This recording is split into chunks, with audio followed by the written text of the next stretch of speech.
En esta penúltima etapa de los videos que tienen que ver con SQL, pues nos hemos centrado en lo que son la optimización del diseño de la base de datos y de las tablas para optimizar las consultas y que los procesos sean más eficientes. Hemos visto cómo se crean índices simples sobre una columna de una tabla y cómo se crean índices agrupados que llevan una secuencia de cómo se deben ir guardando los registros en la base de datos. Ahora vamos a crear un índice combinado que me permita hacer filtros por 2 o más campos, pero que sean más eficientes. En vez de yo crear un índice por cada uno de esos campos, voy a crear un solo índice que combine esos 3 campos. ¿Por qué? Como se está desarrollando un sistema, desde que está la idea vaga, hay un product owner o el dueño del proyecto que dice que él quiere, cómo lo quiere y que espera que opere. Pues recuerda que los sistemas computacionales lo único que hacen es traducir lo que está funcionando o cómo debe funcionar en el mundo real cuando necesitan computadoras. ¿Ok? Es casi siempre la regla. Tú tienes que tener un proceso manual, un layout de cómo tú quieres que vaya el flujo interno y luego pues tú lo traduces a una especificación. Un equipo de desarrollo, incluido con el Scrum Master y el Product Owner, se reúnen con el equipo de desarrollo y determinan cuál es la dinámica, cómo se van a desarrollar y cuáles son las cosas que se deben considerar para que todos estén en la misma página y todos entiendan cuáles son los objetivos de una pantalla en particular, de un módulo en particular o del proyecto en general. Entonces, en ese sentido, imaginemos que yo era el encargado de diseñar la base de datos a nivel de base de datos y entendí que había una pantalla que tenía esos filtros. Entonces, necesito crear un índice para cumplir con ese requerimiento. Entonces, le digo create index, ¿ok? El nombre del índice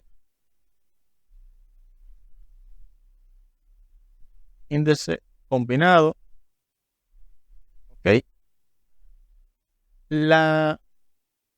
Indico la tabla, como hicimos en los anteriores, basado en este clon que yo hice. ¿Ok? On. Y ahora le paso el conjunto de columnas sobre los cuales yo quiero desarrollar esos índices. Voy a necesitar el Product ID. Quiero que sea organizado de forma ascendente. Quiero organizar el Order Quantity, que serían por la cantidad de productos que se vendieron o la cantidad de ese producto que se vendieron. Y quiero también poder controlar por la fecha. Modify date, pero esta yo quiero que sea de forma descendente. Okay. Yo le doy a crear. El sistema me crea ese índice combinado. Ahora yo pudiera intentar crear un índice único sobre esta información. Sería un índice semi-agrupado, por decirlo así, pero para esto no debería tener una combinación en más de un registro que tenga el mismo producto, la misma cantidad y sobre la misma fecha. Cosa que es poco probable que suceda bajo este escenario. Por lo tanto, la creación de los índices, aunque existen índices generales, clustered en unique, el unique son para casos muy puntuales donde usted está 100% seguro que no va a haber duplicidad de ese índice. Obviamente con los índices no todo es color de rosa porque siempre hay un precio que se paga. Cuando usted genera índices, los insert y los update de la tabla se tornan un poquitito más lento, porque no solamente tiene que crear el registro, sino que tiene que ir a actualizar el índice donde se encuentra ese registro. Cuando los índices son agrupados, se va creando un índice en secuencia. ¿Okay?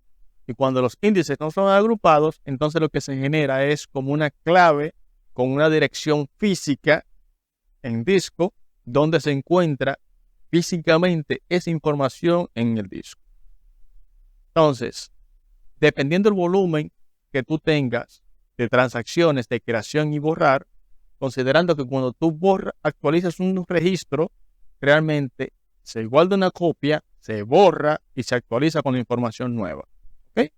Esto tú te puedes dar cuenta de eso si tú creas un trigger en una tabla. Te vas a dar cuenta que existe cuando tú haces el update, pues te va a decir la información original, la borrada y la actualizada. Pues hasta aquí la sección que tiene que ver con los índices. Si no quieres perderte ningún contenido de los que subimos cada semana, te sugiero que le des a la campanita para que active las notificaciones y siempre estés al tanto de los nuevos contenidos que subimos.